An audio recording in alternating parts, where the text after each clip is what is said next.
This guy is the strongest healer on the entire continent. In the final battle against the Calamity, none of the hunters were strong enough to take down the dragons, but they had Will, and with Will around, nobody died on the battlefield, no matter how bad the injuries were. But that turned out to be a curse. His allies got fed up with not being able to die. Being pulled back from death, patched up from scratch, and thrown back into the war over and over again was worse than just falling in battle. So they turned against the only one keeping them alive. The general drove a sword into Will's shoulder and said, "Now you know what it feels like to suffer." That was the end. With no will to fight, the army fell apart. The dragons didn't let anyone walk away, and Will found out that even the strongest healer in the world doesn't make it out of a dragon's stomach alive. But you think that's it? Will wakes up 5 years in the past with every single memory of the apocalypse still in his head. He knows exactly what's coming, and this time he decided he's not gonna stay in the back just healing people. He's gonna learn how to fight, get into the offensive magic academy, and stop relying on everyone else to protect the people he cares about, until he notices the letter on the table, the enrollment form. If it was there, then it meant he had actually gone back in time. Will opens the door and faces the world outside. Year 416 of the Solsario calendar, 1 week before the enrollment date at Heilig Academy, 5 years ago. He had thought the dragon took his life. He doesn't know what happened, but if his last wish was truly granted, then he knows exactly what he needs to do. He's going to enroll at Schwartz, the offensive magic academy. It was common knowledge that healers couldn't use attack magic. Will intended to shatter that idea once and for all. There would be obstacles, plenty of them, but he carried the memories of his past life and all the healing magic he had mastered in it. If he used everything he had, he could change the future. This time, he would fight with his own hands. Schwartz was the best school in the world for learning battle magic. They said the elite system there could turn any mage into a frontline combatant. Someone he had met in his past life was also a graduate, but the academy's theories were kept under tight wraps. Only students had access. There was probably no precedent for a healer enrolling at Schwartz. The question was how to get around that. In the end, it might come down to money. Because of the school's reputation, nobles invested heavily in it.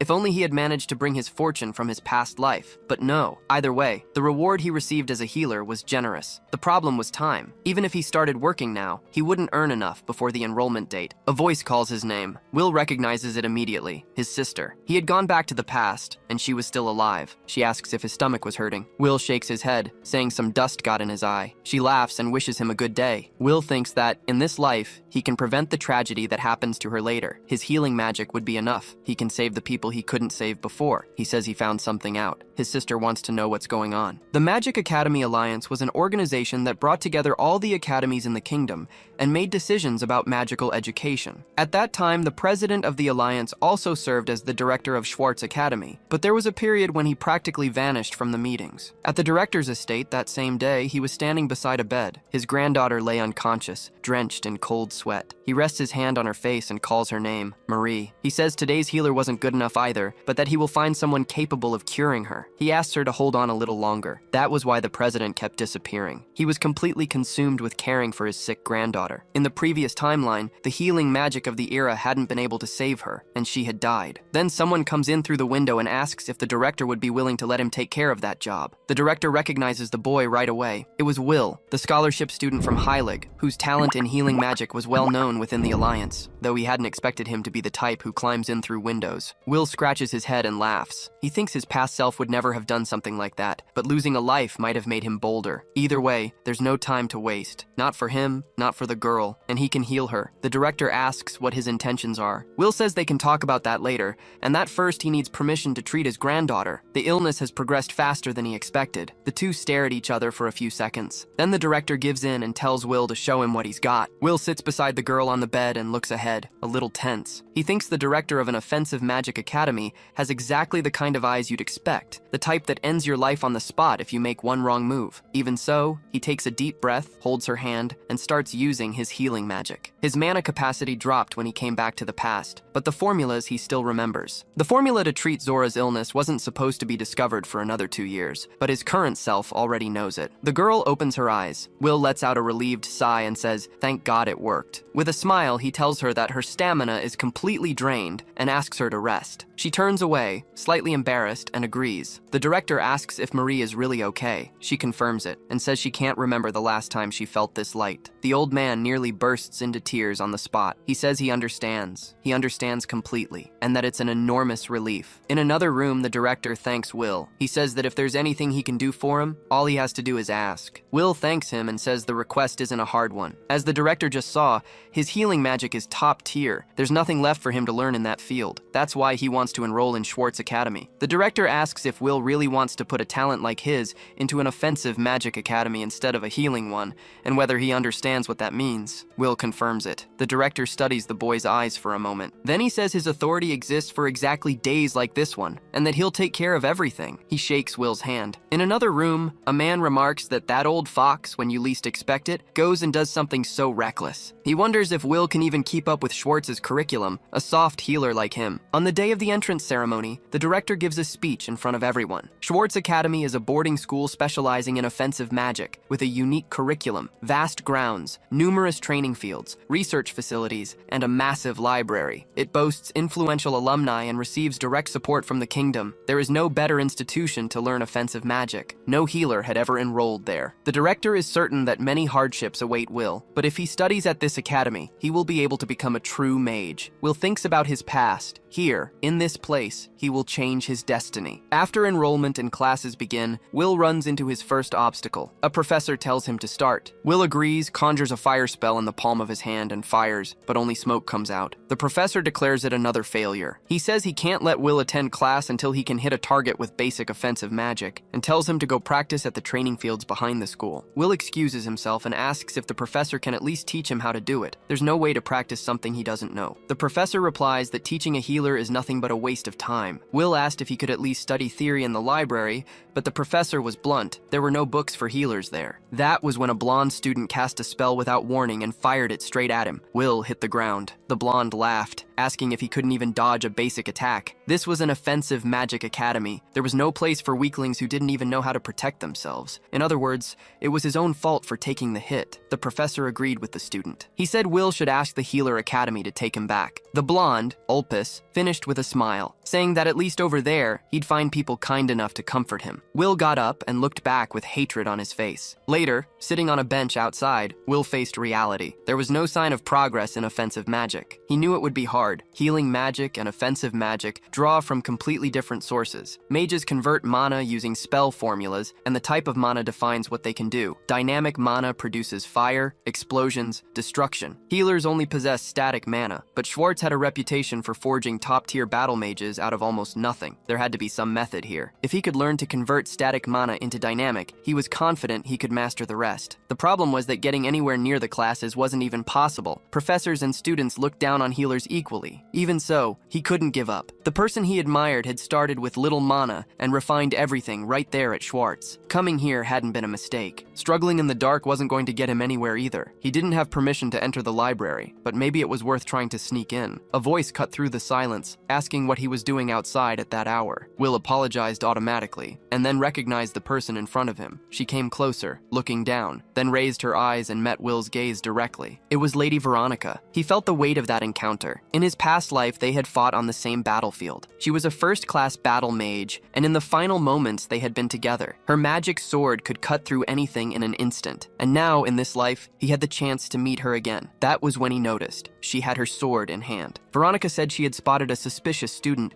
and it was only natural to be on guard. She wanted to know what he was up to, whether he was plotting something or just eager to learn. Will assessed the situation in a split second. Veronica was on a completely different level from Ulpus. If she attacked, he was done. He answered that it was just eagerness. She put the sword away. Said that was fine then. Will confirmed her name, and Veronica agreed, but wanted to know if that was how he addressed a professor. Will was surprised. In his past life, the age gap between them hadn't been that wide. Veronica explained that she had skipped grades and become a professor shortly after, starting that very year. Given her talent, it made complete sense. And that was when Will saw the opportunity. He asked if he could attend her classes and how he would go about signing up. Veronica replied that she didn't have her own class yet. She had skipped grades and barely attended regular classes herself. That year, she was only a teaching assistant, assigned to answer students' questions. The idea was that, being close in age, students would feel more comfortable around her. For some reason, though, no one ever asked her anything. Perfect. direct. Will got straight to the point. If a healer wanted to learn offensive magic, what did she think he should do? Veronica said she had noticed something strange in his mana flow, so it was him, the newcomer everyone had been talking about. A healer learning offensive magic was a rare thing, but if there was any method for handling dynamic mana, she could certainly teach it to him. Will was surprised, but Veronica continued without hesitation. Even so, it would be impossible for him to use offensive magic. He had far too much static mana. Even if he managed to forge dynamic mana,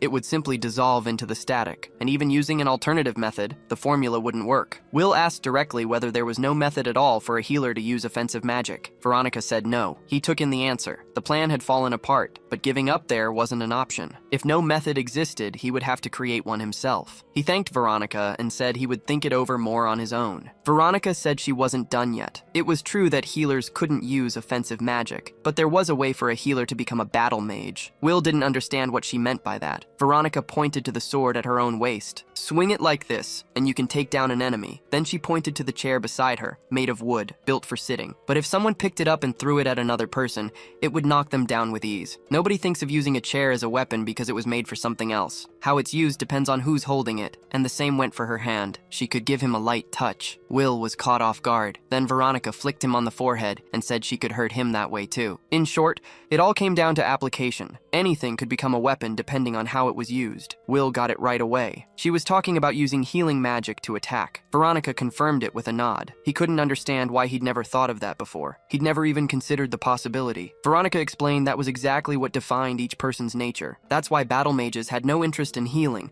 and healers had no interest in combat. But he was probably different. The simple fact that he'd enrolled in an offensive magic academy already made him an anomaly. And in reality, his mana wasn't that of a pure healer. Will thought that maybe he hadn't noticed because of the regression. Veronica told him to be aware of that, to embrace the aggressive fury inside him. If he did, his healing magic would surely be capable of crushing enemies. The next day, on the training grounds, Will was still thinking about what Veronica had said. Her analogy had been strange, but it was a real eye-opener. He wondered why she hadn't shown any resistance to the idea of a healer using offensive magic, and it was odd that she already had a theory ready for it. The instructor cut through his thoughts. Since the class had an odd number of students, Will would also be taking part in that day's sparring matches. The fact that he couldn't use offensive magic was his problem. Even if he took a one-sided beating, he'd reap what he sowed. And the matchups had already been decided. Will would face Ulpis. It was an obvious setup. Ulpis Omen came from a well-known noble family and was always surrounded by lackeys. But from what Will had observed in class, Ulpis wasn't just a name. He was a genuine battle mage. Ulpis shouted that healing magic didn't work against humiliation,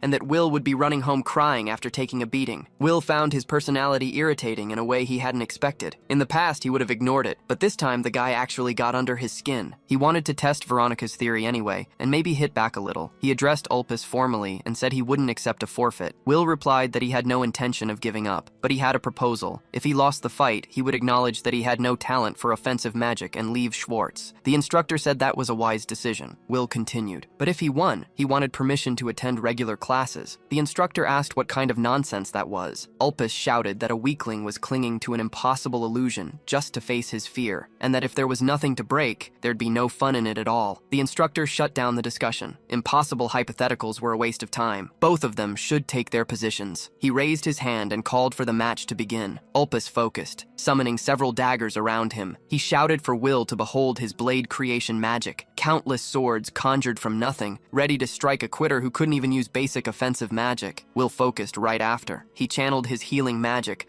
opened his eyes with full concentration, and started dodging the blades from side to side. Ulpis was surprised. Will reflected as he moved. The true essence of his healing magic was the manipulation of life, controlling vital activity and maximizing the body's natural healing power. But healing wasn't the only thing he could control. If he converted that into an offensive form, Ulpis shouted at him to stop acting like he was something special just because he got lucky. Will activated physical reinforcement. He grabbed one of the blades mid-air and, in a single motion, knocked all the others aside. They froze suspended for a moment before dropping to the floor with a dry clatter. That's exactly what I needed. He positioned the dagger in front of him and said he was borrowing it. He was ready to fight. The crowd had no idea what had just happened. Someone asked if that was offensive magic. Will thought no, it was healing magic used offensively. Apparently no one else could tell the difference. Ulpis wasn't having it. He shouted that Will had to be kidding, that he he could summon way more blades than that. A battle mage couldn't lose to a healer. Will pressed forward, deflecting every blade that came at him. Ulpus grew even more frustrated. "It's not about quantity!" He declared he was going to make the swords bigger. He wanted to see what Will thought of that. Will blocked with the dagger. Ulpus shouted in disbelief and pushed harder. He added spin to the blades and threw everything he had. Will figured he'd have to push the physical reinforcement up a little. He blocked the strike. Ulpus shouted that it was impossible. "I'll heal myself properly after." Will looked at him. "Forgive me." He moved the dagger. A wall of sand rose between them. Both stepped back, caught off guard. The teacher had stepped in. The sand was his. He said there were still other matches to get through and told them both to stand down. Will looked coldly at Ulpus on the ground and asked if he could join the regular classes from next time. Ulpus gritted his teeth and told him to do whatever he wanted. Will thanked him. As he walked away, he thought about what he had just felt. That was his form of offensive magic, and it had worked better than he expected, since he had beaten a talented battle mage his own age. All thanks to Professor Veronica. There was a path for a healer to become a battle mage. He could become a battle mage. He looked up at the academy's flag. Ulpus muttered to the teacher that what happened was an accident during class and could become a problem. He said he really didn't want to have to report every detail to his father, and that the teacher should understand what that meant. The teacher agreed. They couldn't have a healer acting arrogant around there. In the classroom, Will thought that he could finally attend classes. He was going to learn everything there was to know about offensive magic. The teacher walked in, glanced briefly at Will, and turned back to face the class. He announced that the lesson would be about magical tool creation. They were going to assemble ice bombs. He would hand out the materials and they should follow the instructions while infusing mana. Will recognized the format. At the Healer Academy there was a similar class,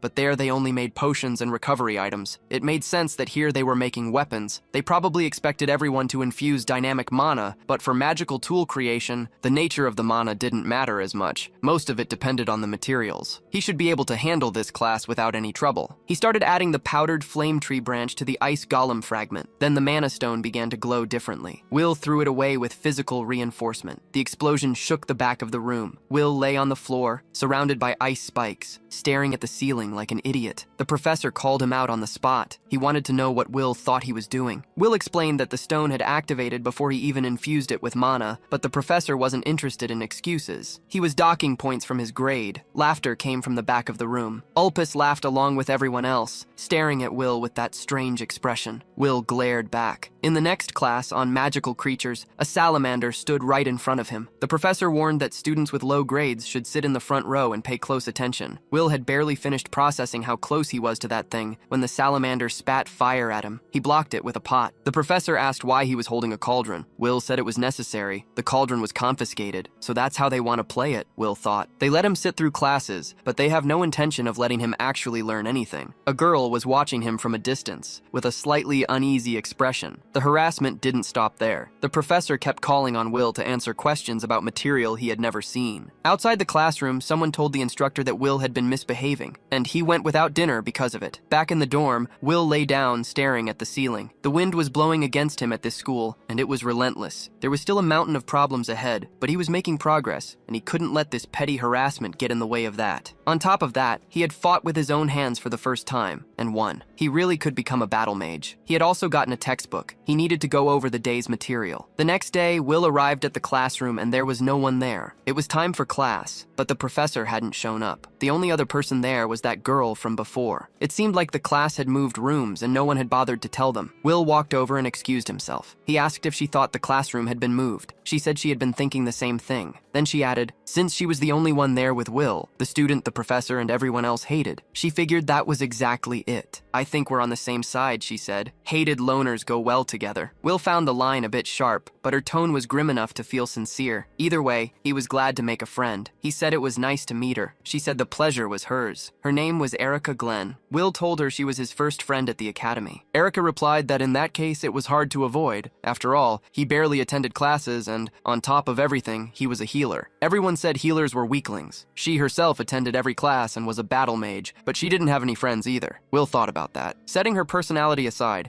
the discrimination against healers ran deep. In his past life, he had been recognized too quickly to ever face that kind of thing. But at an academy that specialized in in offensive magic, the prejudice was strong, and studying there meant having to fight against it too. Erica sighed and asked why he had come to Schwartz. Will said that being born a healer was no reason to stay out of the fight. Erica looked surprised. He said he had his reasons and asked why she had come. Erica explained that she came from a small noble family in the countryside. No boys had been born, and her parents were worried about the family line dying out. They figured that if she could make a name for herself as a mage, she might be able to take on the role of family head. Will said he understood. Graduating from Schwartz would certainly make that possible. Erica admitted she had almost no talent for offensive magic. Because of that, she couldn't make friends, classes were painful, and it was just the worst. But now she had made a friend. As long as she had Will, an even bigger failure than herself, she wouldn't feel so insecure about her bad grades. Will said things might not turn out the way she was thinking. Erica asked what he meant. Will answered that first they needed to find the room where class was actually happening. Erica decided to follow him. In the classroom, Will announced they had arrived. The professor responded coldly that they were late. Class had started a long time ago. Will apologized, explaining they hadn't known about the room change. The professor wasn't interested in excuses, and since Will was there, told him to solve the problem on the board. Erica was outraged. They had just arrived. How were they supposed to know? And Will had barely had any classes yet. Will looked at the board. The professor warned that if he got it right, the matter would be dropped,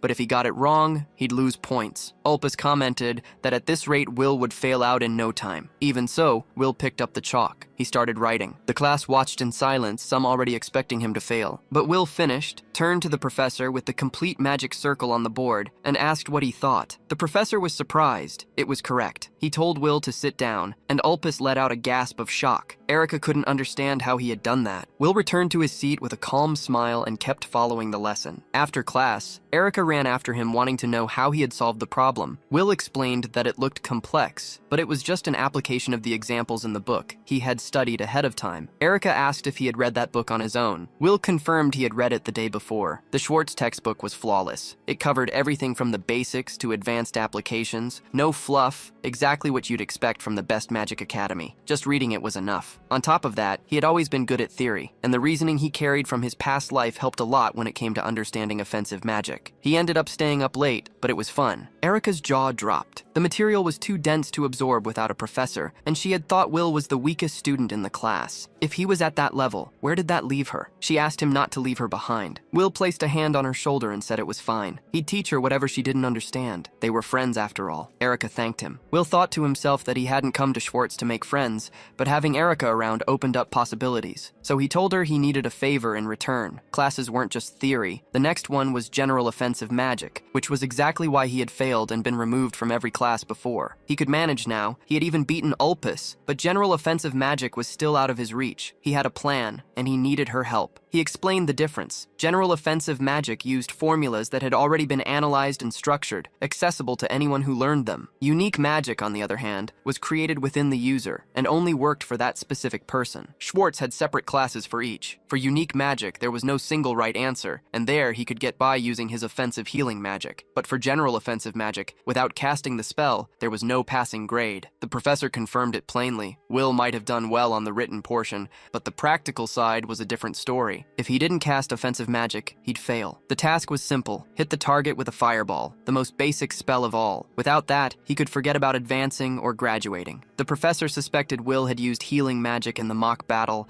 and the story about movements improving after healing even made some sense, but general offensive magic was something else entirely. Someone as incompetent as him should just leave the class. Then the professor noticed something. Will was smiling, and there was fire in the palm of his hand. Will felt a quiet sense of satisfaction. The professor hadn't noticed. The day before, when he was with Erica, Will had asked her to create a fireball using general offensive magic. He stored the spell inside a salamander tail and hid the tail in his own hand while healing it so it wouldn't burn. Erica wanted to know if that was even possible for a healer, and just who the hell Will was. A moment before releasing the spell, Will used healing magic to activate the flame charge stored inside the salamander tail. To anyone watching from the outside, it looked like a fireball had been conjured right there in the palm of his hand. The projectile flew straight and burned the training dummy. Will turned to the professor with a calm smile and asked what he thought. The professor stared for a moment. That was definitely the flame of a standard spell. The boy might have actually learned it. Will passed. He could return to the line. Erica's jaw dropped. Ulpus ground his teeth. Later, in the classroom, Ulpus got straight to the point. What was going on here? The professor said he'd like to know as well. Ulpus wasn't interested in explanations. A healer had dared to challenge him, and he wasn't going to put up with sharing a class with that guy. If he had to, he'd tell his father, and the whole class would be done. The professor tried to reason that it was a bit much. Ulpus cut him off. Use whatever means necessary, but get that guy out of his sight. Ulpus left. The professor stayed alone in the room, thinking. Trying something outside of class was risky. If he got caught, it wouldn't be the same as some spoiled rich kid throwing his weight around. But sometimes you had to take risks to protect your own position. A mere healer acting like he owned the place, and he still didn't even know what the other professors were up to. He wasn't going to let that boy ruin his life. He'd have to deal with him personally. After school, at the training grounds, the professor got straight to it. He figured Will was feeling pretty good about himself, and that wasn't a compliment. He'd missed several classes since enrollment began. How did he plan to make up for that? Will thought about throwing it back in his face that the absences were the professor's own fault,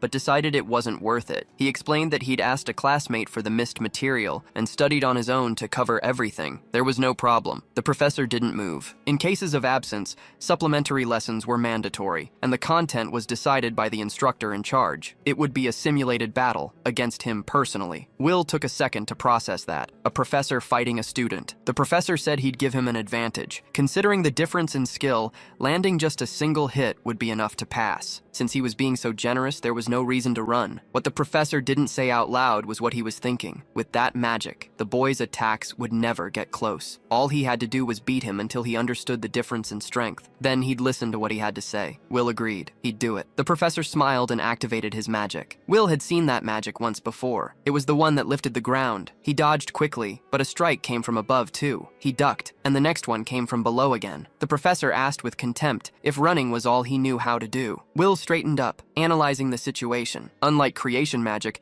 this style manipulated the existing ground itself. That's why it was so fast, and the range of attack angles was enormous. But it wasn't unavoidable. He leaped, dodged the strikes, and pushed forward. The professor activated another magic circle on the ground, raising walls on either side of Will to trap him between them. He smiled. Will used the walls as leverage and jumped over them, closing in with his weapon in hand. But when he got close enough to land a hit, the professor turned to stone. Will pulled back from the spikes. The professor said the boy was weak. He couldn't even break through his absolute form with that level of power. He'd never heard of a healer using healing magic to attack, but it was just a cheap imitation. Wanting to be a battle mage with such pathetic magic was almost laughable. Will responded calmly. Through healing magic, he had studied the human body in depth and learned that humans generally live while unconsciously holding back their own strength. The reason was simple. The body can't withstand its own full power. If someone tried to exert a force beyond that limit, their own body would break. The professor shot back with contempt. Will was just trying to lecture him because he couldn't win against offensive magic. Will calmly replied that either way, even removing the limiter to release more strength, the body would come out damaged. But he was a healer. It didn't matter if his arm broke. The professor was caught off guard. Will stepped closer with a crooked smile, saying he hated pain, but he could just heal himself on the spot. So let them test it right now. He moved with full force. The hit landed clean, and the professor's glasses flew through the air. Will said it wasn't a good idea to decide a student's limits in an arbitrary way. He had learned that when Professor Veronica suggested using healing magic offensively, and there was nothing more foolish than declaring something impossible, he could become much stronger. But before he could finish the sentence, Will turned sharply and dodged a strike coming from the professor. They stood face to face. The professor was holding his own glasses, visibly furious. Will said he figured the professor would approve if he landed just one hit. The professor told him to shut up. There were no witnesses around. Admitting he had taken a punch from a healer was something he couldn't accept, and he launched a volley of stones. Will remarked that releasing the limiter wasn't just for punching. He drove his foot into the ground and shot toward the professor at an absurd speed. The professor barely had time to process it. The stone wall wasn't rising fast enough. He squeezed his eyes shut, then looked to the side, trying to figure out if the movement had stopped, but he couldn't move. The hits kept coming, and time seemed to have slowed down around him. He pleaded mentally for Will to stop. The pain was unbearable, far worse than being hit at normal speed. He couldn't escape, couldn't even scream. He just begged, in silence, for it to end. Then he was thrown back. His body hit the ground hard. Will walked over and said that for him, it had only been an instant. The professor, still on the ground, demanded Will explain what he had done. Will replied that unlike the professor, he could explain it just fine. At the exact moment the punch landed, he had activated sensory enhancement on himself. Originally a healing spell for people with deteriorating vision and hearing. By pushing his reaction speed to an extreme level,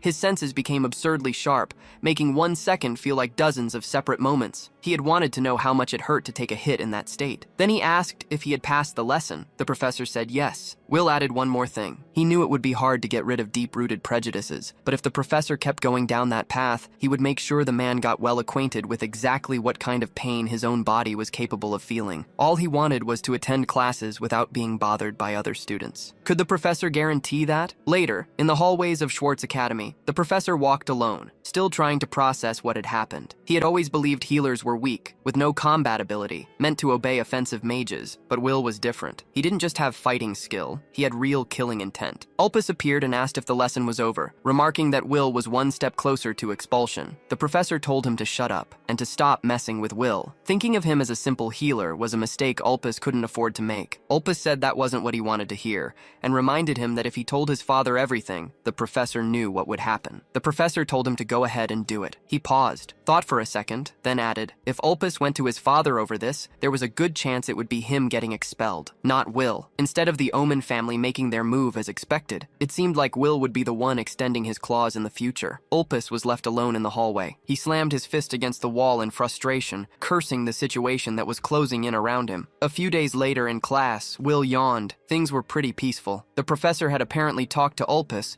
because he would sometimes glare at Will with resentment, but he never did anything. That let Will focus on his studies, though it wasn't enough. To change humanity's future, he needed to get much stronger. The idea of using healing magic for physical enhancement was solid, but what he was doing was basically just punching and kicking through brute force. Sensory enhancement worked for intimidation, but compared to the versatility of a battle mage, he still had a long way to go. He needed to think of new approaches. He called for Veronica. She said that before anything else, she wanted to tell him something. Will asked what it was. The professor said he had done well. It had become a big topic among the faculty. For a healer, keeping up with classes at Schwartz was quite an achievement, though most of them seemed pretty unhappy about it. Will thought he could have guessed as much. He asked if she was hiding the fact that it was her who had advised him. Veronica said she wasn't hiding it. She simply hadn't had the chance to say anything to the other professors. Will realized she was also something of an outsider among her colleagues. Even so, he said it was a relief. Everything had been thanks to her advice, and he would have felt terrible if his actions had put her in a bad spot. Veronica replied that she didn't mind that, so he didn't need to worry. And besides, she was grateful. As she had said before, because of the nature of healers' spirits, none of them would ever think to put that theory into practice. Then she drew her sword. She said she was curious to see what a combat healer actually looked like. Will asked what she was doing. Veronica replied that she wanted to assess his current state, since he wanted advice on how to get stronger. Will said fighting her was a bit much. She replied that there are no breaks on the battlefield and lunged at him. Will was caught off guard and stepped back, but managed to block the strike with a dagger. Veronica's strength began to overpower him. She kept pressing forward, blow after blow. Even with his reaction, speed amplified by magic, Will could barely keep up with her. Up close, it was clear it wasn't just speed. Her movements were refined, calculated to unleash a relentless barrage. Forcing his body to keep up through physical enhancement alone had its limits. He had one shot, the speed he hadn't shown her yet. He needed to catch Veronica off guard. He focused force into his foot and went for a thrust. Veronica was surprised, but she moved her sword with precision, deflected the strike, dropped low, and cut the blade from his weapon. Will stared at her in surprise as the sword fell to the floor. He let out a slow breath. Veronica sheathed her sword and said she was impressed. She hadn't expected him to force her to use her magic sword. Will said she had barely broken a sweat. She replied that she had assumed he would just be a healer fighting like a battle mage, but he had skills that put him in a different class. Someone genuinely talented. Will thanked her. The professor added that she liked the ambition and that he was right. Pure physical effort wasn't enough. Will said that no matter how much he pushed past his body's limits, there was a ceiling to what he could do. Veronica replied that a sword isn't only for striking. It can thrust. It can be thrown aside. There had to be other ways to use what he had. Will said nothing had worked so far. She continued. He probably lacked real combat experience. He needed the feel of actual battle to give shape to his ideas. She asked if he hadn't noticed something during their fight just now. Will asked if he should keep training with her. Veronica said it wasn't a bad idea, but that as it happened, there would be a training exercise coming up soon. Will thought about it. Something similar had existed in his past life too. The joint training exercise between the three schools. The Offensive Magic Academy Schwartz, the Healing Magic Academy Heilig, and the Sword Academy Silburn. Students from each school would form groups and take on real subjugation missions. He hadn't participated when he was at Heilig, but in this life, he would take down monsters and change the future he knew. It would be his first real hunt. Veronica stared at him without reacting for a moment, then explained, to participate, he needed to prove his skills in the Academy's selection selection exam. She had heard about a student being called a prodigy among that year's freshmen. Will needed to aim for first place before any of that. Will asked how the exam worked. Veronica explained that the candidates fought each other. Around 100 people signed up every year, and those who showed strength were selected. Will took in the information. Everything came down to combat. He figured there would be few candidates willing to participate on their own, but that proactive attitude must have been part of Schwartz's style. The thought brought memories to the surface. He wondered what his mentor was doing now. Veronica added that either way, the so-called prodigy had already surpassed some of the teachers. Reaching first place wouldn't be easy. Will figured the kid must be better than that professor, so he asked if she hadn't met this student in person. Veronica said there was apparently a teacher involved, so no one came with questions. Will sensed that wasn't the only reason. She told him not to worry. She would help with training too. Will thanked her. The day of the selection exam. Will walked along thinking the day had come in the blink of an eye. He had prepared as much as he could. Now it was time. A voice called his name. Will recognized it quickly. Director Alnaram Goldgran. Alnaram said it had been a while, and that his granddaughter had been doing well since then. Even though Will had saved the girl, the director regretted not being able to see him after that, and he knew adjusting to Schwartz must have been hard. Will replied that he had struggled at first, but was completely fine now. He added that he was aiming for first place in the exam. The director laughed, saying that was impressive. A voice cut through the air behind them. It was a professor, and the tone had nothing friendly about it. He remarked that this was a joke, this guy wanting first place. As the training supervisor, he said he would love to teach punks like him a lesson. Will recognized him immediately. In his past life, he had crossed paths with this man, the Purple Lightning Goat, offensive magic that had earned him heroic feats in the Great War. Personally, Will held no good memories of him. Goat went on. Combat was talent, and training and effort couldn't replace that. Being a healer meant Will had no chance of winning. Will stared at him coldly. Alniram stepped in, saying the exam would begin shortly, and the results would speak for themselves. There was no point in arguing there. Goat agreed in passing, and added that either way, the one who would face Will was Sirius. A young man with long white hair approached. Sirius Blue Note nodded to the director. Will thought, so this was the prodigy, the opponent he needed to defeat to reach first place. The two looked at each other, and there was something lit up in both their eyes. Alniram remarked that hot blood was good, but it was already time. They should head in. Everyone walked toward the arena. The other students buzzed in the stands as the participants lined up in rows. Will noticed Erica among them and asked if she was participating. She replied that if she didn't, they would cut her attendance in some classes. Ulpus fixed Will with a look heavy with anger. Will smiled at Erica, who made it clear she would rather be anywhere else. Alnaram took the floor, saying he was proud to see so many participants once again that year. He asked them to let passion and fighting spirit guide their hearts. He explained that the preliminary round was a survival match. Whoever lasted until the end would advance to the main event. Will ran the numbers in his head. 100 people on a battlefield. A lot of people. Alnaram anticipated the reaction and told them not to worry about the numbers. Then he raised his staff. A massive portal opened beneath everyone's feet. The ground turned into a starry sky. The students looked around, unable to understand what was happening. Alnaram announced that off they went. Will appeared in the middle of a forest. He recognized the place. It must have been the one behind the academy. A voice sounded nearby, asking if he could hear. The teleportation had scattered everyone on their own.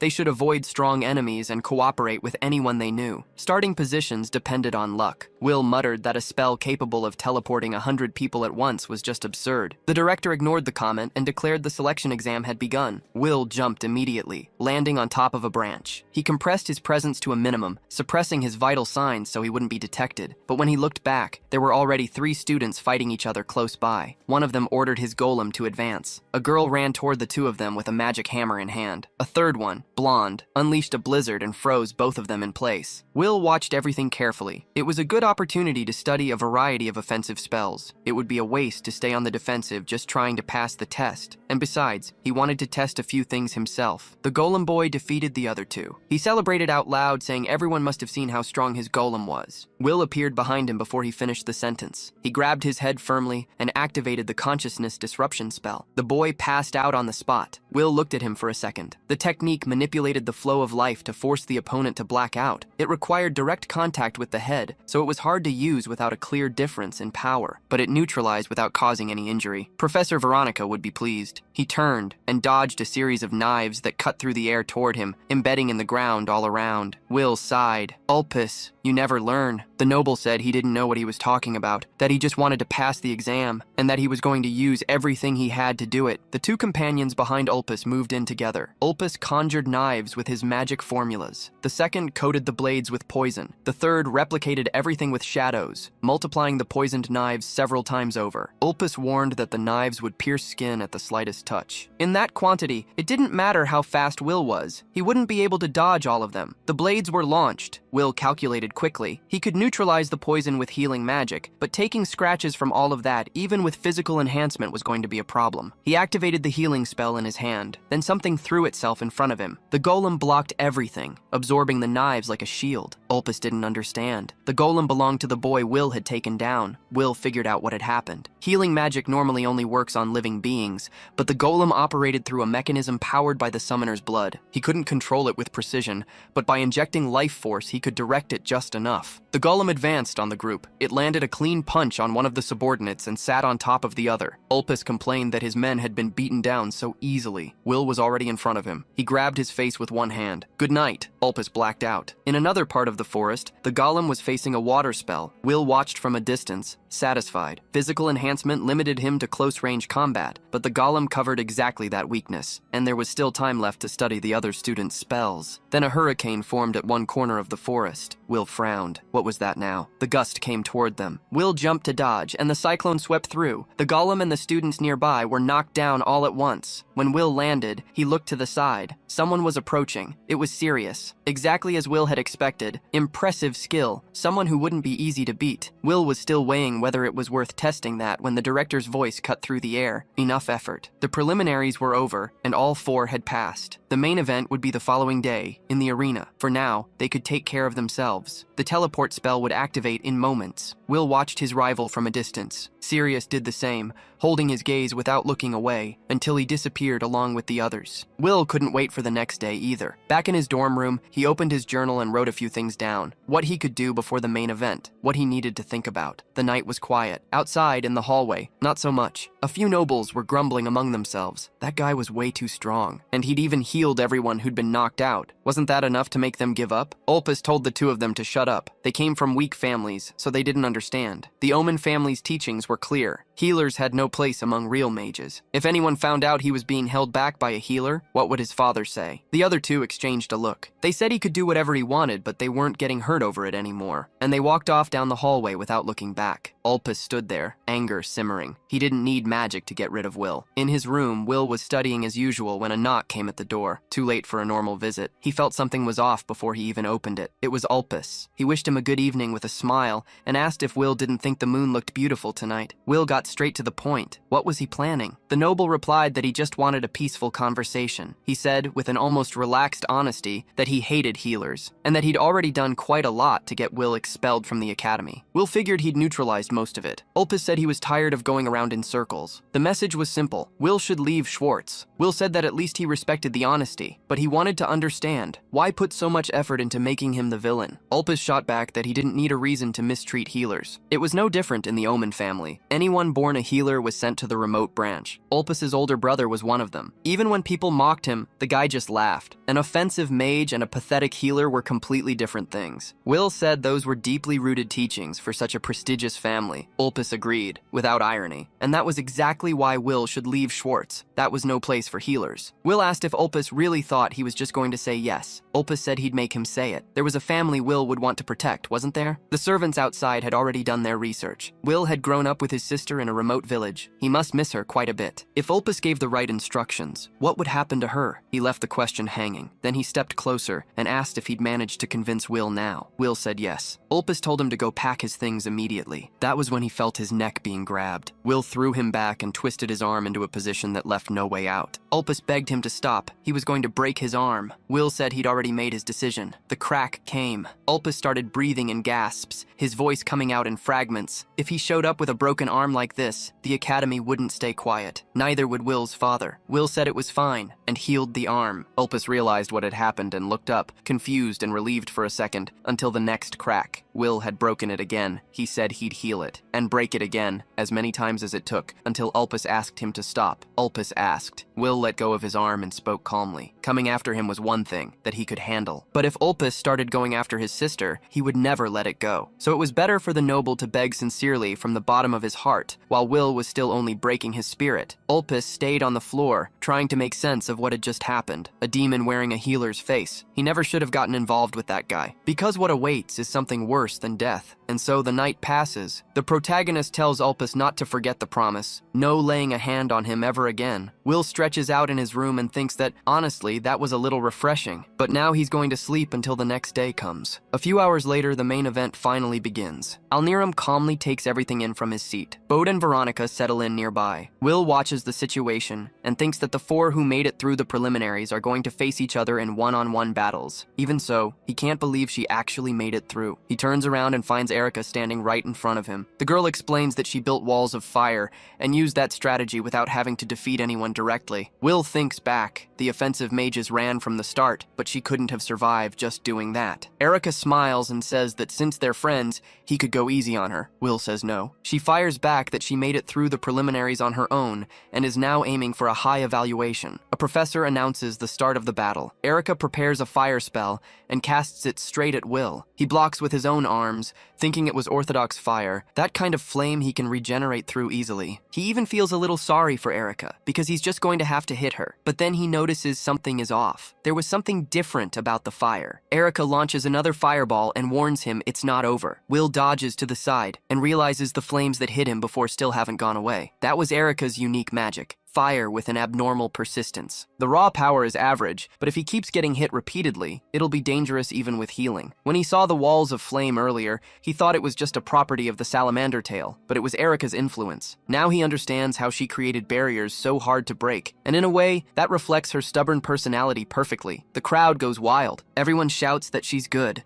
and that she's going to take down the healer. Erica wonders for a moment if she can really beat Will, but quickly pushes the thought aside. She made it through the preliminaries too. She tells him it's time to surrender. Will says it's fine and that he was just about to counter. He heals his own hand as he speaks. Erica activates another spell, declaring it's time to make sure. Will breaks into a grin. If the flames won't disappear, he'll use them to attack. Erica watches the flames wrap around his fists. Will moves toward her. The girl holds out her hands and says she surrenders. She drops to her knees. The winner is announced. Will thinks that even after winning, healers still don't get any respect. The crowd shouts at Erica not to give up like that if she still calls herself an offensive mage. Erica looks at the crowd and says they were cheering for her just a moment ago. She's sorry about that. Will helps her up and tells her not to worry. He thinks she fought well. She has a good chance of passing. Her eyes light up, but Bode appears behind her and cuts the moment short. Come to think of it, he says, healers are worthless trash. Surrendering to trash makes her something worse than trash. She clearly failed, so she should get out. Will asks if that way of speaking isn't a little inappropriate for students. Bode replies that he's the battlefield supervisor, and that if the participants show a low level, but he's already walking away as he speaks, leaving the thought unfinished. He tosses over his shoulder that it looks like only one person is going to advance. Sirius appears behind Will and speaks to him. Will wonders when he got there, and thinks this guy also knows how to talk. He wants to know if Sirius thinks the same as Professor Bode. Sirius answers that in the end, strength is everything, and that Professor Bode was right, because he is strong. Will says he understands, but Sirius adds that he doesn't think Will is weak either, so he'd better be right about that. Will watches him with a serious look. Serious blue note. In his past life, Will had heard of an absurdly powerful offensive mage, the same age as him, operating on the northern frontier. The wind he created destroyed everything in its path, reducing it all to nothing, and in the final match between the two of them, Will was the one who won. Will says that judging by Professor Bode's attitude, it seems like he won't be recognized unless he wins. So he's going to win. Sirius says he understands. The professor announces the start of the exam. Sirius focuses all his energy and launches it toward Will. Will dodges by throwing himself to the side, pushes off the ground hard, and charges at his opponent. Sirius stays completely still and blasts him away with a gust of wind. Will puts his hand out in front to protect himself, thinking he understands the pattern, but he can't get close enough. The two of them face each other. Sirius remarks that Will is fast. which is a problem. He prepares another spell and releases another blast of wind. Will realizes that, unlike the tornado, this blast sends everything flying away. If he takes a direct hit, he'll be thrown out of the arena. It's time to use that. He touches the ground. A tree bursts from the ground, growing in seconds into a massive structure right in front of him. Erica's eyes go wide. That was healing magic too? Will had gotten even stronger. Will keeps a smile on his face and asks what Veronica thinks. Veronica looks at the tree and starts to speak, but Will cuts her off. He explains that he channeled life force into the plants and made them grow rapidly. He learned about offensive plant magic at the bookstore and figured he might be able to apply it. With that, he has several tactics depending on the type of plant. Then he starts losing consciousness and falls into Veronica's arms. She asks if he's all right. Will confirms it, wondering if he had drained his mana. The book didn't say it was such a heavy technique. Veronica says exactly what she was thinking. Destroying is easier than healing. Healing magic consumes far more magical power, and recreating something with it is probably more inefficient than using regular offensive magic. Will acknowledges that he needs to choose carefully when to use it. He never had the talent for offensive magic to offset the cost, but he pushed past his own limit. On the other side, Sirius raises his hand and releases wind blasts that split the tree in two. Will analyzes the pattern as he watches. A tornado that hurls enemies away, a blast that explodes the sides, wind blades for large structures. Anyone who gets close gets hit by the tornado. Powerful spells with no openings, exactly what you'd expect from a top candidate. But Will has already decided he's going to get stronger too. He leaps towards Sirius. Sirius says it doesn't matter how many times he tries, he'll never reach him. Will is sent flying again. Even so, a smile spreads across his face. Sirius doesn't understand, and then a tree hits him in the shoulder. Sirius doesn't understand what just happened. Will explains. The tornado protects the surrounding space, but not the underground. The plant sends roots through the soil, and they grow anywhere. Sirius looks ahead, holding his injured shoulder. Will asks if he really cares that much about Professor Bode. The two always seemed completely incompatible. Sirius answers that Bode is strong and teaches him. Will pushes back, saying he wouldn't need that. He comes from a prestigious family. But Sirius explains that in his family, magical ability is everything. Age and gender don't matter. The strongest becomes the leader, and everyone else is a rival in the fight for succession. His father never taught him magic. Will understands. And Sirius adds, that's why he follows the professor. It's the most direct path to getting stronger. Then he asks if they're done because his shoulder is killing him. Everyone is caught off guard by how casually he said it. Will looks up with a smile. Behind Sirius, a wind dragon begins to take shape. Sirius says he'll handle this and launches the dragon toward the protagonist. Will recognizes how serious the attack is. Lately, he's been thinking about this. Offensive mages tend to hold back in training matches. That's exactly why he pushes himself to fight for real. Having talent, a good family, or a hard past doesn't make anyone better. Everyone has something, and that's precisely why he wants to beat Sirius for real right now. Sirius asks what that was about. Will says he was just thinking out loud, but now he's going to use his best seed. Vines shoot up in front of him. Leaves unfold in the same instant. Will summons the Yggdrasil, the world tree, with everything he has. Normally, it would take a long time to grow like this, and forcing that growth drains far more magical power than any other plant. But the more power he puts in, the more power it carries. The tree charges toward the dragon. The dragon splits the tree in two and keeps coming. Sirius sighs. He watches the pieces of the tree fly through the air. Then they start to glow in the sunlight. Sirius doesn't understand. How is it still in one piece? Will explains. This plant has an absurd vitality. Even a single branch can keep growing without stopping. While Sirius was generating the dragon, his defense was wide open, and the world tree didn't waste the opening. The Yggdrasil hits Sirius dead on. Sirius crashes to the ground, injured. Will points a blade at him. Sirius says he lost. The announcement rings out. The winner is Will. The crowd buzzes with excitement. The healer beats Sirius in a direct duel. Maybe he really is strong. Sirius stares at the ground and sighs. Will reaches out a hand, saying it was close. Exactly what you'd expect from a prodigy. Sirius replies that it still wasn't good enough. Will doesn't get it. It was a great fight. Before he can say anything else, Bode appears and hits Sirius with a lightning strike. The boy goes down even harder. Bode kicks the tree off him, then pulls him into his arms and tells him he failed and that he'll train him again. The crowd murmurs that he has a really harsh way about him. Bode turns to everyone and says the same goes for any idiot watching. He can't accept a healer finishing in first place. Dead silence. Will questions whether this is going too far. He's the one who won, but that doesn't mean Sirius is weak. It was a good fight, and if they fought again, Bode cuts him off. He says Will shouldn't even bother responding to him. Talking about a good fight, about future potential. That's nonsense. On the battlefield, ability is everything. Whoever loses gets treated like trash and loses their life. Simple as that. Will thinks that Bode is doing this to his own student, then he speaks. He defeated Sirius and proved his ability. Being a healer doesn't mean being weak. Bode replies that this level of strength. In the past, Bode and his classmates pinned Will against the wall. Will said that healers don't fight, but they can help everyone with their healing magic. It was a division of roles, and without teamwork, humanity would perish. Bode was silent for a moment. Then he spoke. His students stood on the front lines to buy time while the others escaped. But those cowards were taken down by small monsters as they ran. The students who stayed behind and fought with nothing to gain lost their lives,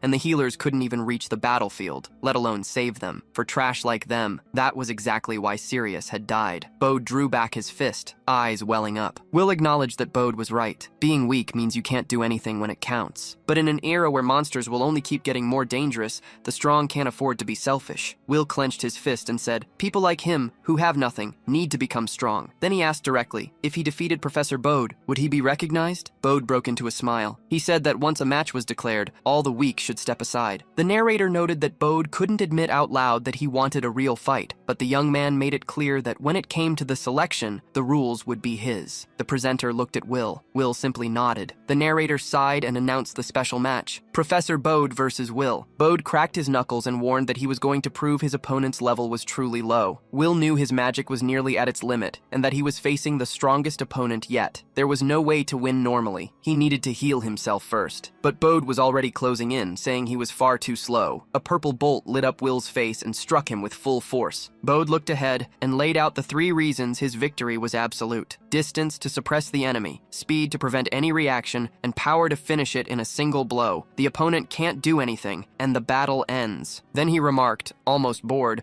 that Will couldn't even hear him anymore. Will asked where that finishing blow was. He was still standing. Will knew about Bode's unique lightning magic. To minimize the damage, he needed to redirect the current away from his body's core. No matter how powerful the strike, if the brain burns out, no healing magic can fix it. So he created a blood circuit that conducted the electricity quickly. Taking it in through his arm and dispersing it through his leg reduced the impact. He could handle it. It was time to counter. Bode scoffed with arrogance. He said Will had managed to hold on, but barely, and in terrible shape. Will activated his physical enhancement, but his mana ran out the next instant, and he felt his body lock up. He couldn't channel any strength at all. Bode explained there was an absolute rule. Anyone struck by the purple bolt gets paralyzed and can't move. Will moved anyway, warning that was going to be a problem. Bode kept smiling. He said that, come to think of it, Will had been doing just fine a moment ago. Another bolt hit him. In the stands, Erica clasped her hands together, crying. Will cursed the situation. Bode was genuinely strong. His unique magic had no openings, and all that arrogance made sense now. Even so, Will got back up. He was determined to win. He announced that this was his last seed and his last spell. He activated plant manipulation and shouted for the tree to grow. The aquatic treasure tree sprouted in front of him. Will calculated it absorbs large amounts of water from the ground. Used as a shield,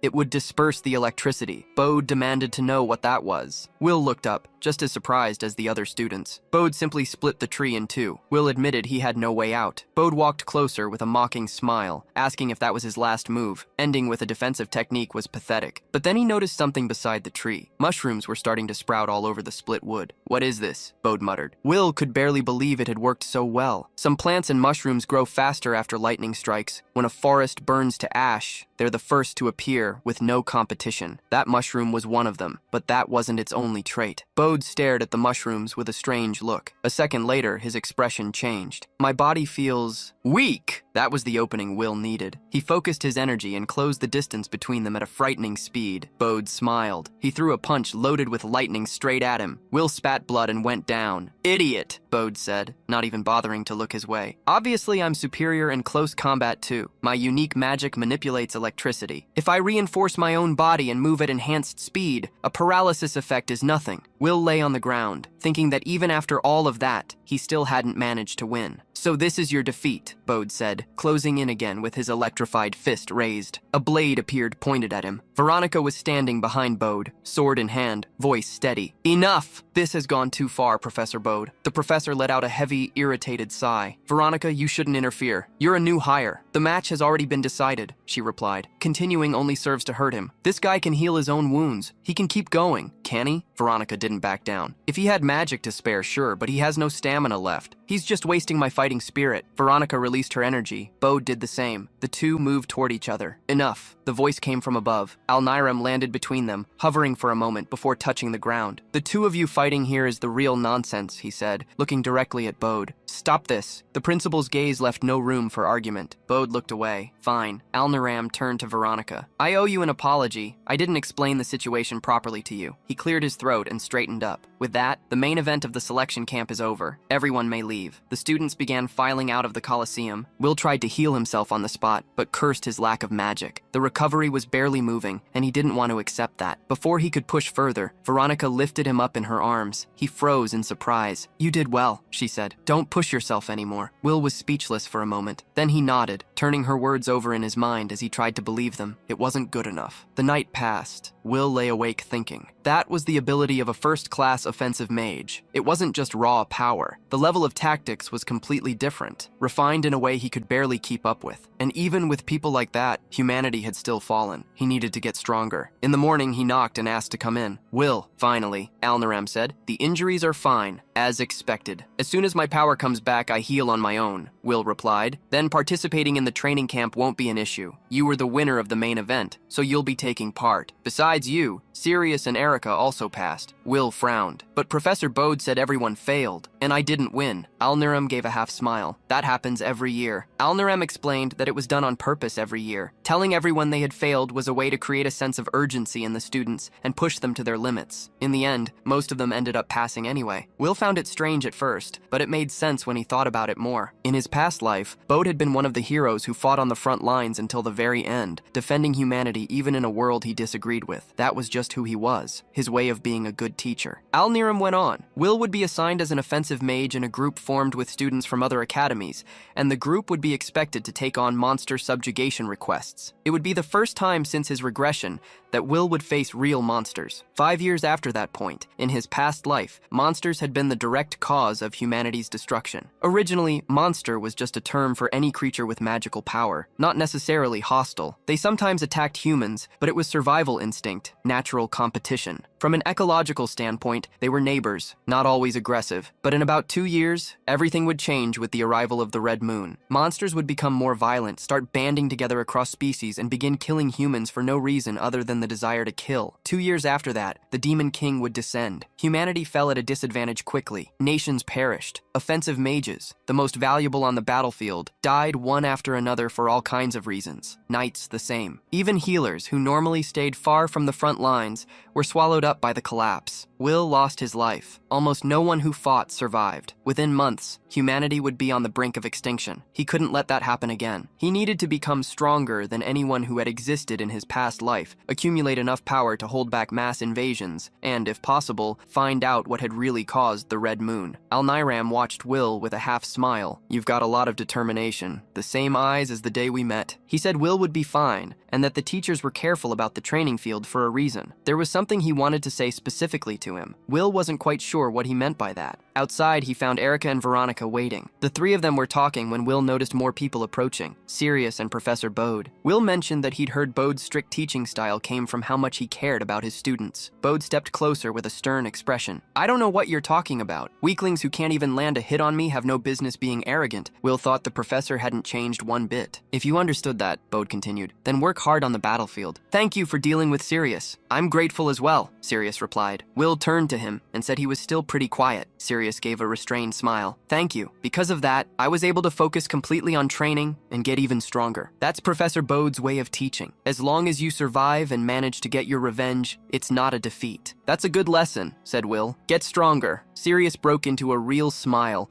and bumped his fist against Will's before heading toward the carriage. Will thought that having more capable offensive mages was always a good thing, and that he would make sure the battles against the monsters went in their favor. Veronica said it was time to go. Will was already on his way. Inside the carriage, Veronica explained the mission. The Dunkel Forest was ahead. This time, the request was to subjugate goblins in the forest. Each group would be made up of 3 students from different academies, Schwartz, Heilig, and Silbern, plus 1 teacher from one of the schools as support. Erica asked if the groups were already set. Veronica confirmed that Erica was in the same group as her. Erica thought that was better than being stuck with strangers, even if Veronica made her a little uneasy. The professor mentioned that Will's group also had something different about it, but that they had already arrived. It was better to go see the Silburn participants who were already on site. Will knew who they were from his past life, but they had never been properly introduced. A girl called his name, ran up to him, and hugged him before he could react. "I've been waiting for the day I could finally meet you." Will turned red on the spot. "Wait a second, I have no idea who you are." The girl stepped back, not looking the least bit offended. "That makes sense. We never properly introduced ourselves after all." She straightened up with a smile. "My name is Marie Goldgran, granddaughter of the director of Schwartz Academy, Alniram Goldgran." Will's jaw dropped. Will stood still for a second, processing. So it was her, the girl he had taken care of. He never imagined they would meet again. He asked how she was doing, and Marie said she was doing great. She apologized for not thanking him properly before, but Will said there was no need. Her grandfather had recommended him to Schwartz in return, so they were even. Marie shook her head. She wanted to repay the favor somehow too. Since she had no talent for magic, she enrolled in Silburn and threw herself into fencing. The result was reaching the top of the academy exams. "Turns out I have a knack for the sword," she said, laughing. Will thought about that. From bedridden to first place in the exams in such a short time, she was absurdly talented. Marie took his hands firmly. "You can count on me, Master Will. That's why we ended up in the same group." Will smiled and said they would give it their best together. And he understood in that moment what the director meant when he said he was counting on him. Marie turned suddenly, saying someone from Hylich had arrived and that they should go greet them. Erica commented that their group seemed well put together, and Veronica agreed. The atmosphere was already good. Marie looked around, searching for the other group members. She asked if Master Ren and Turf had arrived yet. Will recognized the name. The door opened, and a man appeared asking everyone to be patient. They were on their way out. He stopped outside and introduced himself as Master Ren, wanting to confirm whether those were the students joining his group. Will felt something tighten in his chest. It was his mentor. In his past life, this man had been his master and the best healer he had ever known. He celebrated internally at being in the same group. Behind Ren, a scholarly-looking young man appeared, complaining that the professor still hadn't come down properly. Marie identified him as Master Turf and introduced herself. Turf said it was a pleasure, but his eyes went straight to their joined hands. "And you are?" Turf asked in a tone that didn't hide the disdain very well. "Will, from Schwartz." "An offensive mage," Turf muttered. Ren stretched without any ceremony and declared that this was their group. They could do as they pleased. He would be watching. Marie frowned, questioning that attitude. Will thought that was exactly how his mentor had always been. He stepped toward Ren and asked if he could call him mentor. Ren raised an eyebrow, wanting to know why. Will explained that he could use healing magic, but had never had a teacher for it, and he wanted to learn from him. Ren was surprised. An offensive mage who also used healing. He said he thought he had heard something about that, and that the group's formation seemed intentional. When Will asked if that was all right, Ren shrugged. "Call me whatever you want." Marie immediately said that if Master Will was calling him that, she would do the same. Turf tried to object, but it was no use. Erica and Veronica exchanged a glance. The group was already way too friendly. Each team received their designated area, with the cabin serving as a base. The goblin territory was a little deeper into the forest. As was customary in combat, healers didn't go to the front line. They would stay at the base. Marie pointed out that Ren was a healer, yet he was going along anyway. Ren replied that he was the supervisor, so it was different. They could do as they pleased. He wouldn't be a burden. Marie said she would help him so he wouldn't have to hold back. Will agreed that meant something. The goblins attacked. Marie swung the massive sword with full force, sweeping enemies in wide arcs. Each strike landed with an absurd impact. When she touched down, there was a pile of goblins collapsed around her. Will looked at her and thought of the girl lying in that bed. How she had gotten here. Marie's fencing was like that. Every hit driven by raw power. Maybe she alone could clear that entire place. "There's a big group of them over there," she warned. Ren crossed his arms. "Impressive, but full of openings. Great at pushing forward, but when surrounded, she's exposed." "Cover her," Will agreed, and thought that he was finally going to fight real monsters. One of the goblins charged straight at Marie. Will thought those goblins were genuinely formidable. "That tension in your shoulders," Ren said. "Relax." Will was surprised, but he agreed. It was just like before. Ren always noticed too much. So he activated the magic circle, then the physical enhancement right after, and moved in. He leapt between the monsters, cutting with his sword and covering Marie's back without any apparent effort. "You can count on me," he said. Marie didn't hesitate to agree. "So that's what fighting with healing magic looks like," Ren commented from a distance. "Not bad." Will celebrated internally. It worked against monsters, too. The knife Professor Veronica had given him carried a different kind of force than Ulpus's blades, cleaner, more precise. You spread yourself across explosive power and fencing at the same time, Marie said. It's really impressive. That's enough for today, Ren announced, already walking. Let's move on. Marie mentioned she felt lighter somehow. Will said it was thanks to their mentor. Ren's healing magic had indicators for serious conditions, but his real skill was speed. So casual, so subtle, that no one around him even noticed it had been used. That's why non-healers never understood just how extraordinary it was. Will had asked about it once. I don't do it to show off, Ren had answered. If you're healed, that's all that matters. Will said nothing more, but he thought the world hadn't noticed. The greatest healer in the world was Ren Kaitos. Later at the group's cabin, Ren reviewed the day. Good group, you all did very well today. Everyone came back without injuries, so I didn't do anything, Turf said. Providing healing through meals is also a healer's duty, Ren replied. And you did that well. The taste was thanks to your special sauce. Marie said the professor was truly incredible. He wasn't just a healer, he seemed to have knowledge of the front lines too. When you treat a lot of injured people in the field, basic knowledge accumulates naturally, Ren said. That's why the professor rarely shows up for regular classes, Turf added. He's always heading out there. Isn't it dangerous? Marie asked. I have confidence in my ability to run, Ren answered. Will kept eating in silence. He thought, he says that, but he can't run without saving people first. Losing his mentor had been a massive blow to humanity, not just because he was an exceptional healer, but because he was the only one who knew what to do in combat. Fate could change for him and for the others, but there was still time before that incident. Will looked down at his bowl and finished his soup. In this life, he wasn't going to let his mentor die. The group kept enjoying the night together. In the forest, the goblins gathered around an unknown figure. It offered them the power of the red moon. The goblins began to grow violent. A giant goblin moved toward the group. The next day, they went back to subduing monsters. They exchanged thoughts on the previous battle, and their teamwork improved noticeably. At the pace they were going, they'd be done the day after. They pressed on. Ren stopped suddenly. Let's head back. Why? Marie frowned. We haven't run into any monsters yet. That's exactly it, the professor said. There's no sign of anything. Goblins have a strong sense of territory. When outsiders get close, they advance, just like they did yesterday. We've walked far enough and found none. What's going on? Will asked. I don't know, but on the battlefield, trust your instincts. We head back for today,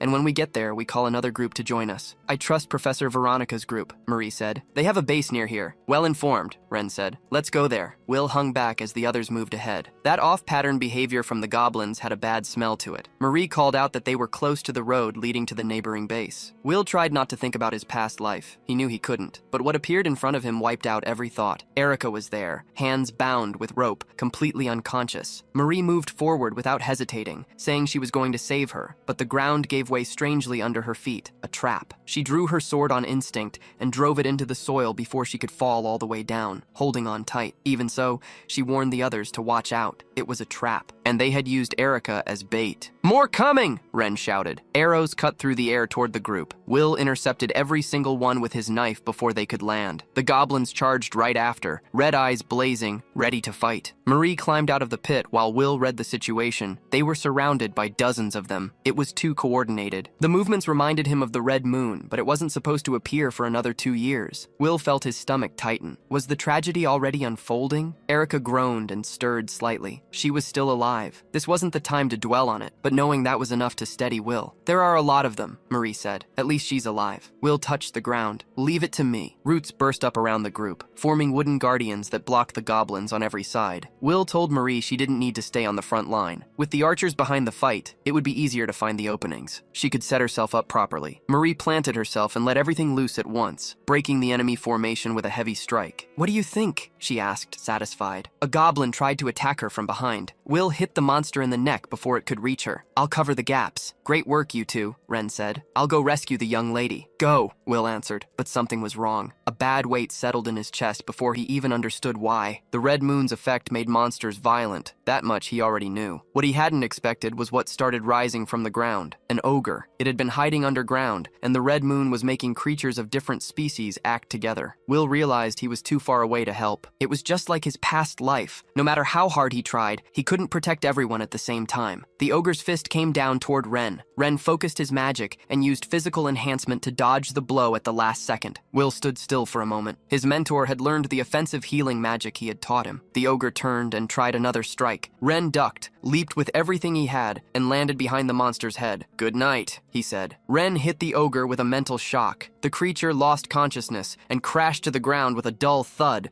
while the mentor landed lightly behind it. Will walked over and commented on the move he just just seen. Ren replied that a good mentor learns from his student too. Will said that was exactly what he expected from him, and Marie declared it had been incredible. Ren started untying Erica and warned that they needed to get out while they could. Will considered that, with the mentor's strength, they could probably handle everyone there. The wooden golems were still holding the line. Ren told him to stop being an idiot. He had only put the ogre to sleep. He was a healer, and even though it was a monster, he had no intention of hurting the creature. Once the effect wore off, the ogre would be fine. Will said that was exactly the person he knew. They cut through the goblins and ran. After taking down a few pursuers, the monsters seemed to give up the chase. Will said they could catch their breath there. Ren used his healing magic and asked Erica to wake up. She slowly regained consciousness, disoriented, asking where she was. Marie told her she was safe. Will apologized for asking right after she woke up, but he needed to know what had happened and why she had been alone. Erica held her head, trying to gather her thoughts. She remembered that the previous day's subjugation had gone well, but they hadn't been able to eliminate all of them. When the group was regrouping, something went wrong. Professor Veronica had disappeared. Will asked about that, and Erica confirmed it. Veronica had left a note asking them to wait, that she'd be back soon. But Erica got anxious, and in the middle of an argument with the other two, she ended up going after her. Will figured that was exactly what the others must have told her, and she hadn't been able to say no. There was nothing funny about the situation. One wrong move and the girl could have lost her life. None of them were prepared to deal with that difference in class. Erica said that as soon as she entered the forest, she smelled something sweet. The next thing she remembered was now. Ren noted that the goblins had some kind of sleeping drug. The trap, combined with the fact that they were working alongside the ogre, was strange. But there was no time to analyze that now. Their base had to be nearby, and they needed to regroup with the other two. On the way back, Erica asked them to stop. She stood still, staring ahead with a look of shock. The base had been destroyed. Marie said she had thought about this before. Goblins are extremely territorial and normally don't leave their own territory, so farther away should have been safe. But now she wanted to understand the reason behind this. Will reflected that proactive attacks against humans were a trait of monsters during the Red Moon, but there was no way to explain it right now. Ren noted there were no signs of a struggle, which meant the two had fled somewhere. He was going to look for them. Will, Erica, and Marie should join Turf and get out of the forest. The group agreed without question. Ren also warned them not to assume the base was safe and to stay alert. The group ran back. Will asked if Turf was okay. The boy answered that dinner wasn't ready yet. Marie thanked him for being safe and sound, and Turf turned red. Will said he'd explain everything later, but they needed to leave now. Then he turned and noticed something. He slowly closed his fist. The ogre was in front of the house. It had followed them. Erica panicked, asking what they would do. Will said in a low voice that he was just realizing how pathetic he had been up until now. Erica didn't understand what he meant. Will replied that he was going to take that ogre down and that he believed they could win. Against a horde that size, teamwork would be essential. Marie shouldn't push herself like before. She just needed to land the right hits, leaving the front line to the wooden golems. Erica should hold back the goblins ahead with her flames. The girl said in a bitter tone that someone like her had been captured so easily. Will said her flames were very useful. Erica was surprised by the compliment and swallowed hard before acting. She unleashed a burst of fire at the goblins. A wall of flames formed in front of them, and the monsters stopped, pulling back in fear of the heat. Erica cheered, relieved. It had worked. But Will noticed something was wrong. The ogre was pushing through the barrier. Unlike the goblins, that monster was on a whole different level. Will ordered a wood golem to move in and shouted for Erica to use her flames. She obeyed. The golem wrapped itself around the ogre and caught fire along with it. The monster let out a cry of pain. Will called for Marie as he moved forward. She understood without needing any further explanation. She used all her strength and hurled the ogre away. The monster slammed into the ground with a crash. Marie said it had been excellent teamwork. Will agreed, but the relief didn't last. The ogre got back up. The gash across its stomach was already closing, flesh regenerating right before their eyes. Marie asked if they should keep attacking until the regeneration stopped. Will said no. There was no guarantee they could take it down that way. They needed the right method. Before he could think any further,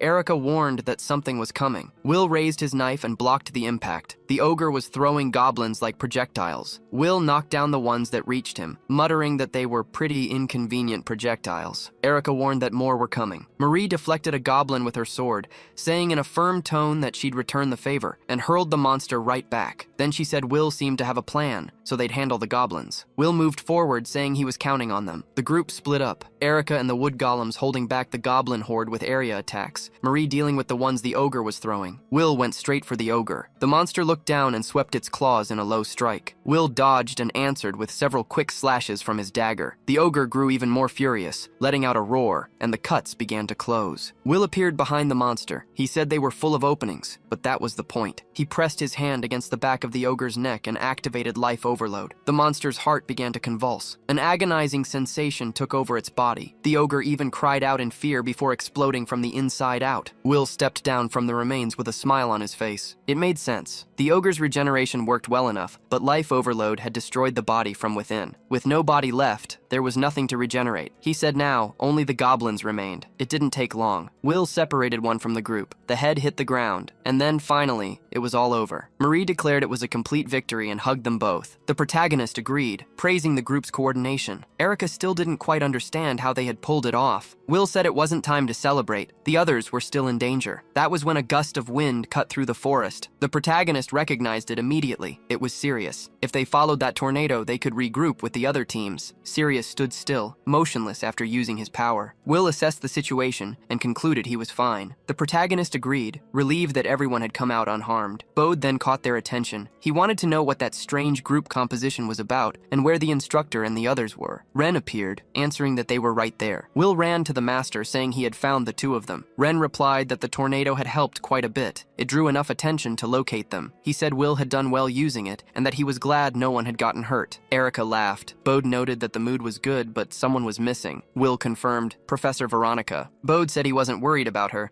but that they couldn't pull back without at least letting her know. Ren announced he would keep watching the remaining students and asked whether the other professor could handle the group while they split up. The professor said yes. Sirius and Will would head out to look for Veronica. The protagonist tried to extend his auditory perception to track living presences, but he hadn't practiced enough yet to distinguish them with any precision. He would have to do it the old-fashioned way. It didn't take long. He found Veronica, and she was still fine, but something was off. She was clutching a red moon crystal in her hands. Then she looked back. Will tensed. It was the same light as before. The professor tucked the crystal into her pocket and asked what he was doing there. Will denied any suspicion, said he was looking for her, that the monsters had been acting strange, and that the training had apparently come to an end. Veronica said she understood and that they would head back now. Will asked her to wait. He wanted to know what that stone was. The professor replied that it was nothing. He pressed. He wanted to know what she had been doing all that time, leaving the other students behind. He asked her to answer him. Veronica opened her mouth. She said she was sorry, but that she wasn't usually open about her methods, and that he would do well to stay quiet about it. Will sighed, sensing her aura. The professor told him not to worry, that she wasn't going to do anything bad. He couldn't say anything more. He tried to push further, but he didn't have enough power for that, and more than that, he wasn't ready to suspect Professor Veronica. In his past life, she had been his companion, and so the training camp came to an end. That night, Will couldn't sleep. He kept wondering whether Veronica was involved with the Red Moon. In his previous life, she had never been like this, so he watched her from a distance, noticing she was talking with another professor. He activated his presence concealment and moved closer, carefully. The other professor said he had received a request to leave campus and wanted to know where she was going. Veronica walked away, saying it was personal. Will thought it over. Maybe she was going to do something related to the Red Stone. He had no choice. He had to follow her. Veronica walked through the city. Will followed. He knew he had left without thinking it through. If he was wrong, he was nothing more than a stalker. But he couldn't just ignore that concern. Not when there was a real chance of learning something before the tragedy repeated itself. And if there was any way to clear Veronica's name, he needed to find out. It was the first time Will had returned to that city since his past life. After graduating from the Helig Academy,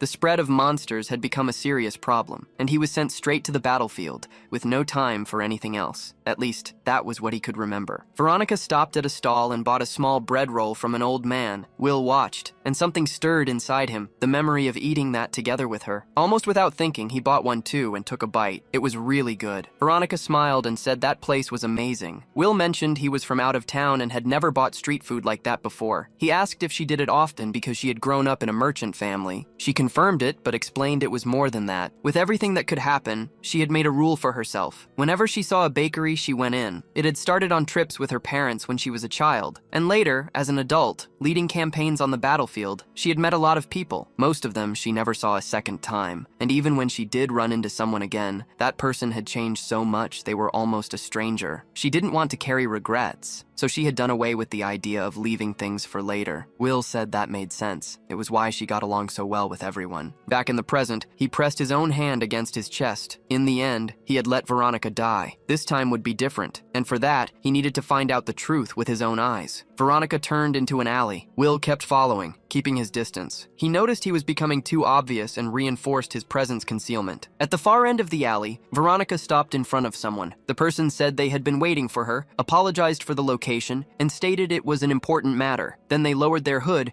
and said it was time to talk about the item they had agreed on. Veronica took the stone from her pocket and handed it over. The man held it with both hands and froze for a moment, then burst into barely contained excitement. He exclaimed that it was simply extraordinary, that she had a remarkable talent, exactly as he had always believed. With that, the church's wish could finally be fulfilled. They would make the red moon draw even closer. Will felt the weight of those words. So that was it. It was all connected. The red moon, the stone, the church. But his focus slipped. The presence concealment began to unravel. Veronica noticed immediately and turned with her sword already in hand. Will barely had time to react to the strike. He could only call out her name. Veronica said so he had followed her. She stood facing him, her posture closed off. The man behind her remarked with a tone of calculated disappointment that he had asked her to come alone. He said he was sorry she had broken the agreement, as he had truly believed he would be gaining a new companion for the order. Veronica replied flatly that he should consider it an accident. The man said that was fine. In that case, he would let her handle it, and the order would still welcome her. Will waited tensely for her answer. Veronica refused. She said she was only there to investigate, and that she had no intention whatsoever of sacrificing a student. Will said he was sorry, but he needed to understand what was going on. Veronica sighed and admitted the mistake had been hers. She should have explained things sooner. That day in the forest, she had sensed something strange. What she had found that day was a monster in a berserk state, and near it, a red stone. Veronica described the strange feeling she got when she held it. When she channeled magic into the stone,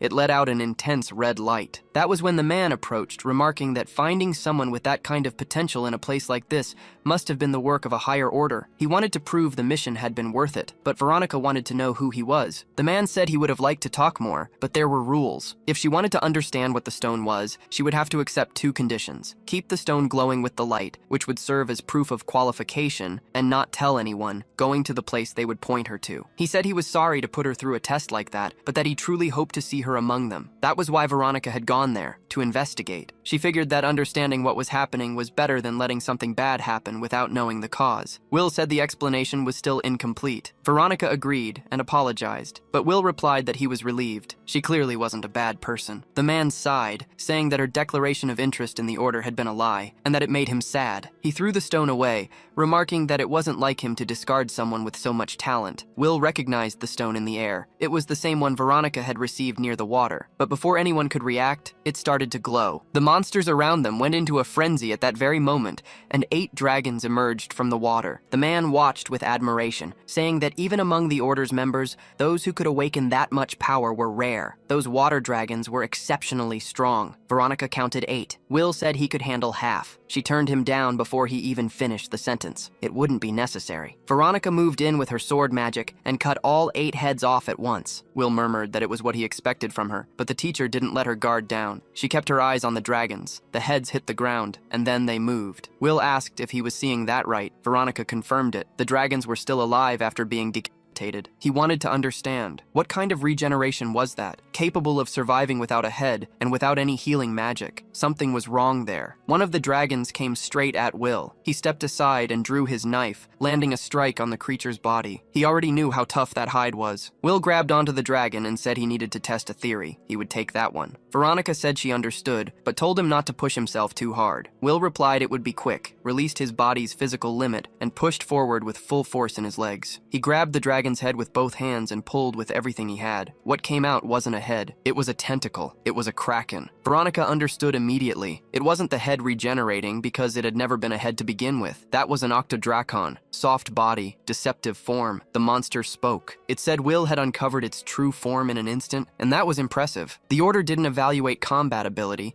so it wouldn't be able to eliminate him there. At that point, it would act against their wishes anyway. It introduced itself as Alroot and declared it would bring them both down with its own hands. Will looked at Veronica and asked if she could handle the monster. Her sword magic would probably be more effective against that type of creature than anything he could do. Veronica said she would follow his call, but she couldn't put a student in danger. Will grabbed her hand. He activated physical enhancement and said he'd be back after taking down Alroot. She just needed to stay safe until then. Veronica smiled, calling him a reckless student. Then she turned and said fine, but that he needed to watch out for one thing. That man probably had something extra up his sleeve. Will was surprised. She went on, saying he had already proven it wasn't impossible. He moved forward. Allroot remarked that he was very fast, then touched his own chest, saying he was too. Will lunged with the knife, and the mage blocked with his staff. Will hadn't expected that. Allroot said he seemed talented at everything. The two pulled back, repositioning for the duel. The mage noticed he had taken a cut to the face. It hurt, but he could heal it. Veronica watched from a distance and explained. The red stone emitted a passive flow of mana that resembled offensive magic. In other words, Allroot was a healer who could fight. Will asked how he knew the combat methods for healing magic. Allroot answered that, of course, he didn't. But watching someone like Will in action, he was able to learn, as if Will himself were his teacher. Will thought that this had once existed as a combat method for healers. He wanted to know how far these people had come. Allroot said that at this point, it was clear Will had been talented from the start, and that he was very envious. He would love to meet the person who had taught him. He asked what Will thought, whether he had any interest in joining the order. Will said he had to be joking. He would never become one of those pieces of trash, not even if he were reborn. The healing magic in his hands took on a reddish hue. Allroot was surprised. He said that was a shame then. He moved toward Will, declaring he would finish him off right there. Will blocked with the dagger. He thought that Allroot's physical enhancement was strong. The order, the red stone, healing magic combined with offensive magic, there was a lot he still didn't understand. But he would get every answer from this man, and maybe, somehow, he could prevent the tragedy. He deflected Allroot's staff, spun in the same motion, and kicked the mage away. Allroot steadied himself on his staff and admitted that at this rate, he would actually lose. But he said he had the order behind him. He activated something, body corruption. One of his eyes turned red like a fox's. His arm began to warp, twisting into a monstrous shape. Allroot said it was absolutely magnificent. Will thought that this was far beyond any normal physical enhancement with healing magic. He wanted to know who Allroot had learned it from. The mage answered that everything came from the Order's teachings. Before that, he had lived a dull life, not thinking about anything. He was a healer hired by magic units, following orders from arrogant people, every day the same as the last. But as a healer, he also knew how to see, and what he saw was a world full of people who didn't deserve to be saved. The Order gave them power and awakening. So Allroot's life had finally begun to shine. Will said he didn't know what Allroot had realized, but what he was doing was wrong.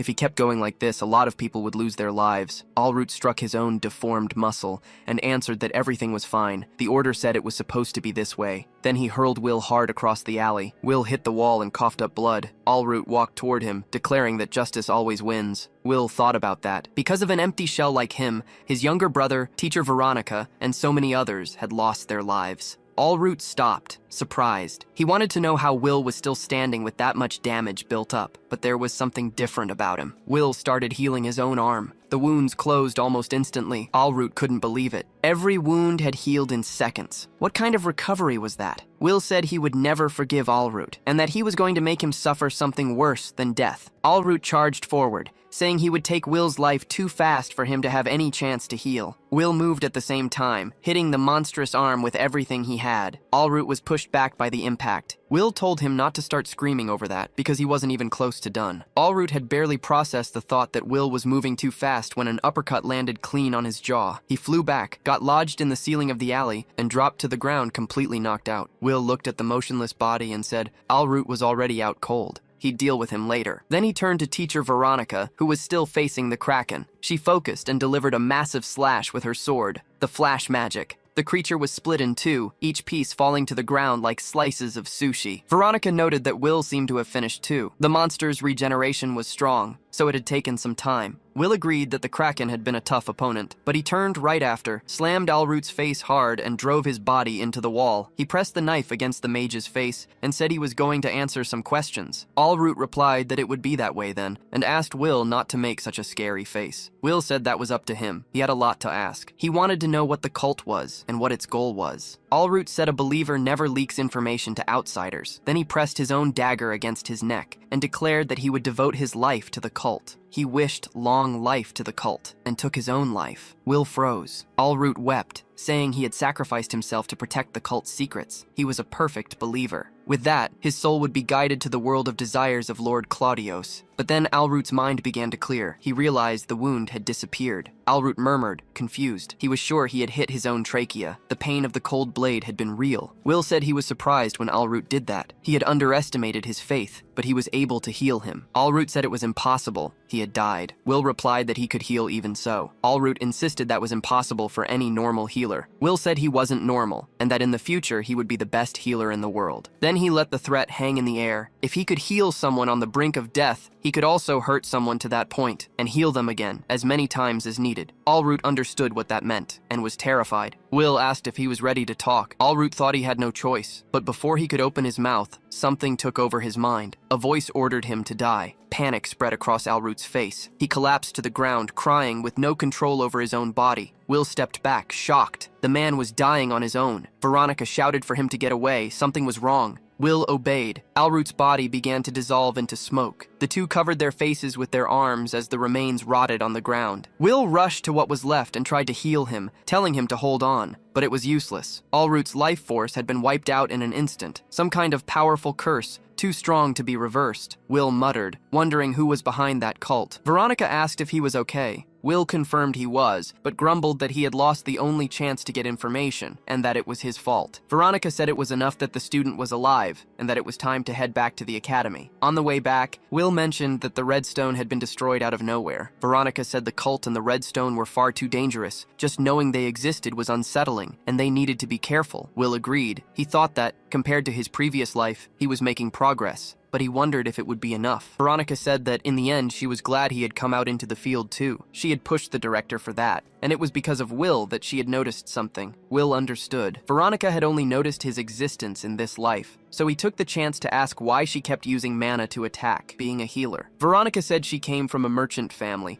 and had always had plenty of chances to interact with healers and attack mages. Maybe that was why. Will said that if that alone were enough, mana research would already be far more advanced. Veronica admitted she couldn't explain it properly. It was like someone had told her something when she was young, a vague feeling, hard to pin down. Will wondered if that person might have some connection to the cult. Veronica changed the subject.